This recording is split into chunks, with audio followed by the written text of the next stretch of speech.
రావపేట గ్రామ ప్రజలందరికీ నా యొక్క నమస్కారం. నేను మీ తోట శ్రీనివాస్, రావపేట సర్పంచ్ బరిలో ఉన్నాను. నా గుర్తు కత్తెర గుర్తు. కత్తెర గుర్తుపై ఓటేసి అత్యధిక మెజార్టీతో గ్రామ ప్రజలు, మహిళలు, యువకులు, యూత్ అందరూ ఓట్లేసి అత్యధిక మెజార్టీతో నన్ను గెలిపించినట్టయితే గ్రామ అభివృద్ధికి సహకరిస్తానని కోరుకుంటున్నాను. పదవి ఉన్నా లేకున్నా ఎమ్మెల్యే గారి సహకారంతో రావపేటలో 70-80% సీసీ రోడ్లు కంప్లీట్ చేసినాం. మిషన్ భగీరథ ద్వారా 2 ట్యాంకులు కట్టి వాటర్ సమస్య లేకుండా వేసినాం. స్కూల్ బిల్డింగ్లు కట్టించి హై స్కూల్లో గదుల కొరత లేకుండా వేసినాం. ప్రైమరీ స్కూల్లో సంజయన సొంత నిధులతోటి 2 రూములు కట్టించి అవి కొరత లేకుండా వేసినాం. ఇక ఫంక్షన్ హాల్ కానీ ప్రతి కుల సంఘానికి నిధులు ఇచ్చినాము. వారికి బిల్డింగ్లకు నిధులు ఇచ్చి సహకరించినాము. యువతకు క్రీడా ప్రాంగణాల కోసం సహకరించినాము.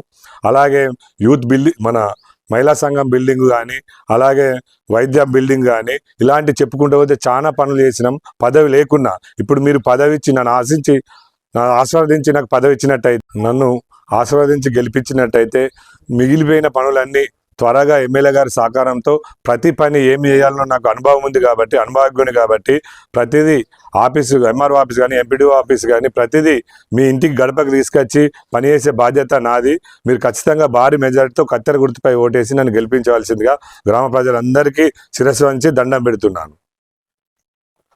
ఏదైతే మా రావపేట కాంగ్రెస్ బీజేపీ నాయకులు మాట్లాడుతున్నారు, తోట శ్రీను ఇంకెన్ని రోజులు రాజకీయం చేస్తున్నాను, నేను చేసింది 2006లో ఎంపీటీసీ తప్ప అప్పటి నుంచి నేను ఏ పదవి లేకున్నా ప్రజాసేవల్లో ఉన్నాను. పదవి కాదు నాకు ముఖ్యం, ప్రజా సమస్య ఎక్కడున్నా పోయి ప్రజల తరపున నేను మాట్లాడి వాళ్ళ సమస్య తీర్చడానికి ముందున్నా. అది పదవి వేసినట్టు కాదు. బిడ్డ మీలేక హైదరాబాద్లో ఉండి ఎక్కడో ఉండి ఎలక్షన్లు రాగానే సోషల్ మీడియాలో తప్పు పోస్టులు పెట్టుకుంటా ప్రజలు తప్పుదో పడుతున్నారు. మీ మాటలు ఎవరు నమ్ముతలేరు.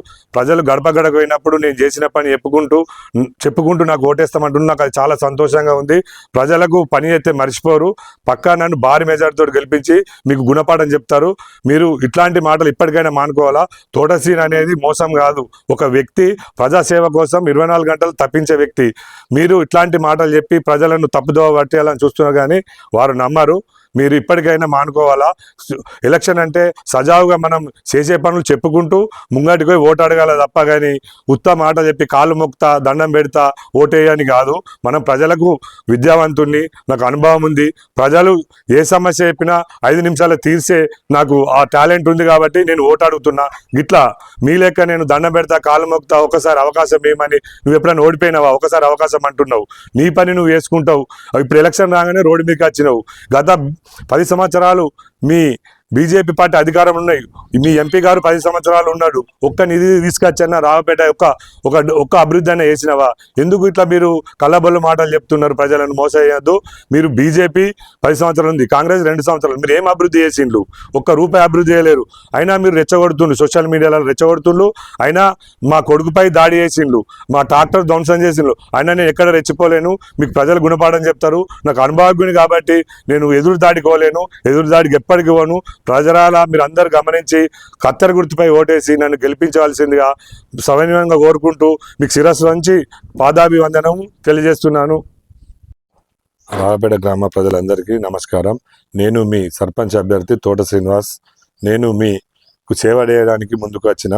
దయచేసి మీరందరూ నన్ను ఆశీర్వదించి కత్తెర గుర్తుపై ఓటేసి నన్ను అత్యధిక మెజారిటీతో గెలిపించినట్టయితే మీకు సేవ చేసుకుని ఎల్లవేళలా మీకు అందుబాటులో ఉంటా.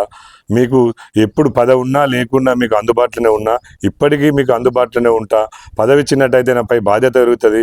మీ సమస్యలన్నీ తీర్చడానికి ఒకటి తీర్చడానికి నేను ముందు ఉంటా. పింఛన్లే కానీ, ఇంకా వేరే వాటర్ సమస్యనే కానీ, వీధి దీపాలే కానీ, మురికి కాలువలే కానీ, ఇలాంటి సమస్యలు ఏమున్నా నేను మీ ఇంటి ముందుకు వచ్చి అవన్నీ నెరవేరుస్తా. అమ్మలారా, అక్కలారా, తమ్ములు అందరికీ, అయ్యలందరికీ నమస్కారం. ఎందుకంటే దయచేసి నేను మీ సేవకుడినే, పాలకుడిని కాదు. సేవకుని లెక్క మీ ఇంటి ముందుకు వచ్చి నేను పనిచేస్తా. దయచేసి నాపై మన్నించి మీరు కత్తెర గుర్తుపై ఓటేసి నన్ను భారీ మెజార్టీతో గెలిపించవలసిందిగా కోరుకుంటున్నాను.